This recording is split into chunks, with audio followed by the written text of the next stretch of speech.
Today I'm going to show you how I texture the backgrounds of all of my paintings. I get asked this question about 100 times a week and I figured I'd let you in on the secret. So to start, I go with a light color or a contrasting color to what's normally going to be in there. In this case, it's that bright orange.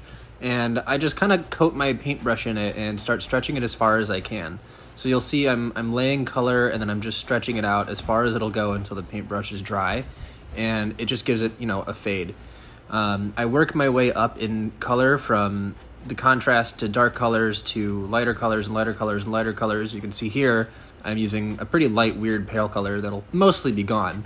But the idea here is to create subtle variation within the background so you can see different colors poking through. So you can see I'm using a bunch of different weird tones that either don't go together or just don't seem like they would look good popping out. I'll go back and forth between lights and darks and just kind of build up until I get a texture. And then here I'm actually just adding, with the same technique, the final color that I really want to be the overarching hue of the painting's background, which is this bright red. I did it darker because I want the splatter to be a little lighter and a little more transparent. But I'm just coating over it a bunch of times with that red. And you can see here I've got a really nice little mottled texture that's got a good contrast for the next part that you'll see in the next video tomorrow.